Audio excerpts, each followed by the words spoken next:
Hi, Olof here, and today I'm going to see if I can use a downcountry bike for everything.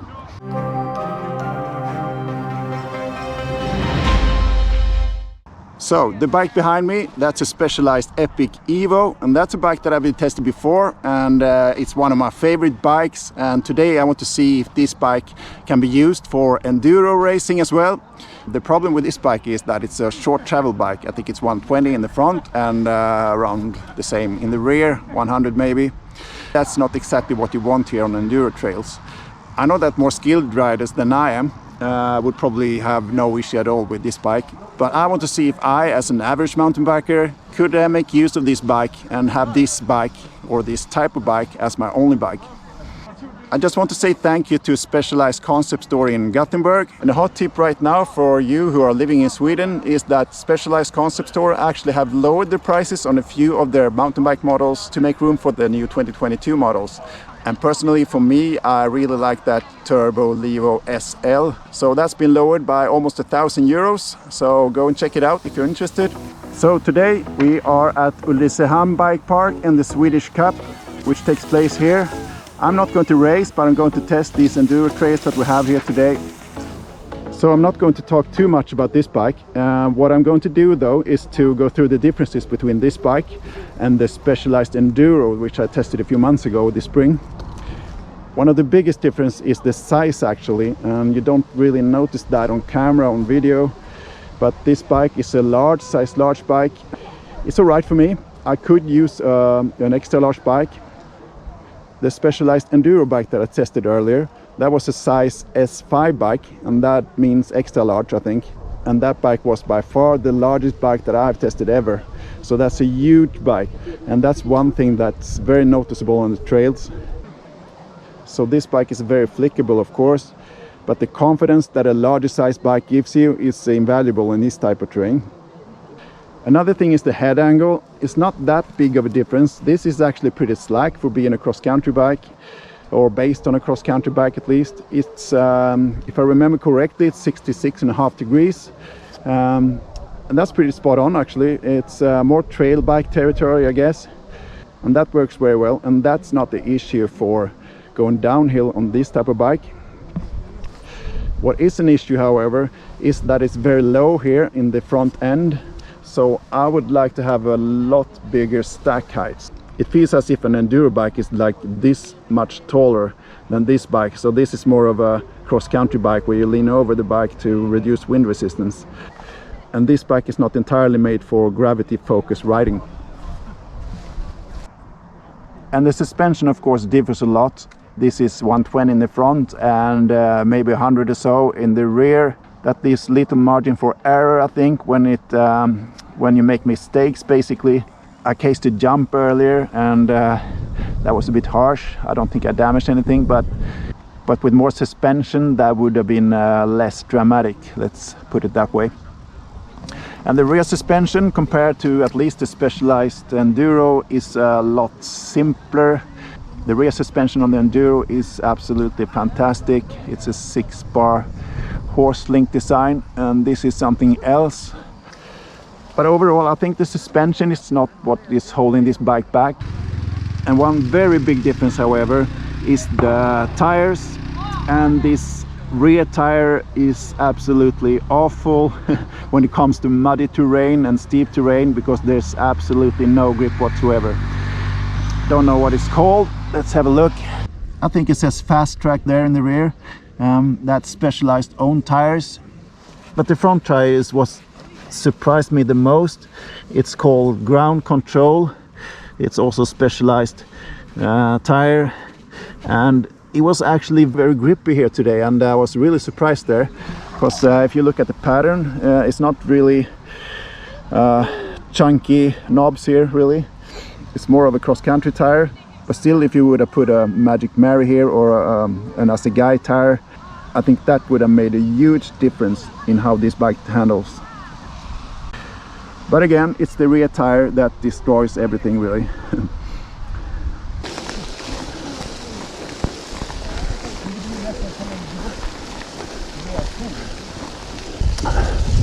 It's been rainy today. It's 12 degrees and I'm off to the first trail of today.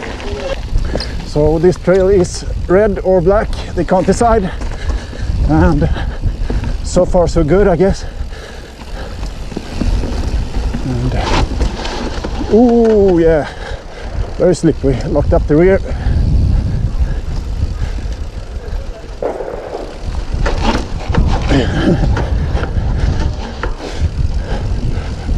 I know it doesn't look that steep on camera, and it's not that steep either, but on this bike it feels steep.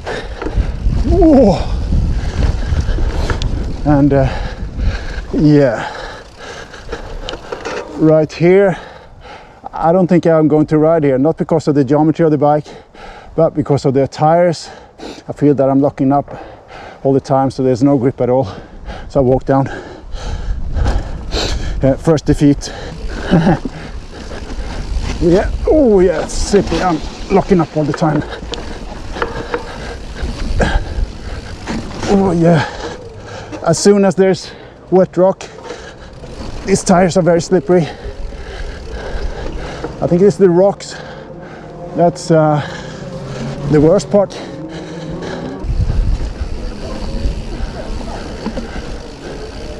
But here's okay. Jesus, yeah.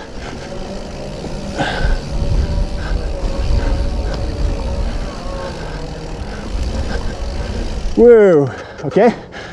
So I'm guessing even the Enduro bike are having problems here. Whoop. I think you can see on the rear tire there's mud everywhere. Absolutely no grip at all. At least not in the rear. The front wheel is actually better. Yeah, so this next trail is called Dirty Dancing. Starts with a small gap, just to prove a point, I guess. I noticed one thing that's different from an Enduro bike, and that is, well, of course, how big it is in geometry, but I think the head angle is okay. Ooh, it's slippery. But it's actually the stack height that stands out the most. It feels as if I'm going over the bars all the time, like that. And I don't get the same feeling with an Enduro bike or a freeride bike. Woo, good drop. No, that's where I wanted some stack height, I can tell you. All right, we'll go for the B line, I think.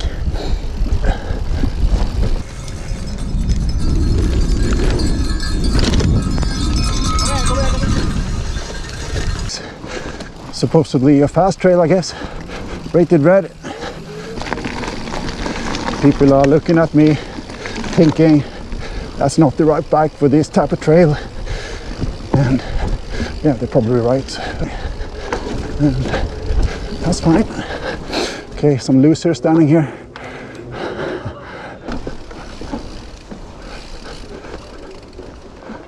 Yeah, it's an A line and a B line. I don't know which is worse. The scary thing with this descent is that it's off camber, if you can call it like that. It's sloping like so. So if you don't have enough grip or the wrong choice of line, you end up in the trees, I guess.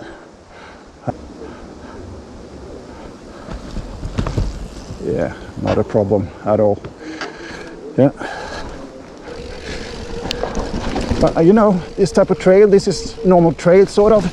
That works perfectly fine. So if you're out for a trail bike, then I think this is actually a valid alternative. I think cross-country bikes in general are becoming more and more capable, becoming more like trail bikes. Oh, this is slippery. Ooh, I got my ass on the rear wheel. You don't want to fall down to the left there. And yeah. And so the question is if you can use this bike as your only bike and use it also for enduro racing, or at least some enduro riding. And the answer to this question is unfortunately no. This is a very capable and very versatile bike, which I like very much. It's a real fun bike. But when it comes to descending and when it gets really gnarly, I want the confidence, and I really need the confidence. And I need all the suspension and stack height and all that grip that the tires can provide. So if I could make a wish list, I would like to have this bike, the Specialized Epic Evo, as my everyday trail bike. It's very fun and versatile. And when I go to bike parks, or if I want to compete in these enduro races, I would probably want to have something a bit burlier. I would like to have the Specialized Enduro, for instance, or the propane spindrift perhaps.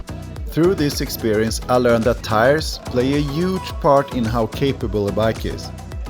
Proper mud tires would most likely have transformed this bike into something much more capable.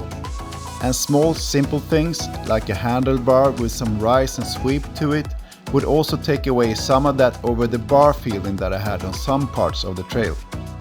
Finally, it all comes down to how fun it can be to ride steeper trails if you have the right type of bike. Some would see this as a challenge, but right here I know that I would have had so much more fun on a Specialized Enduro, for instance. Thanks a bunch for watching, see you in the next video.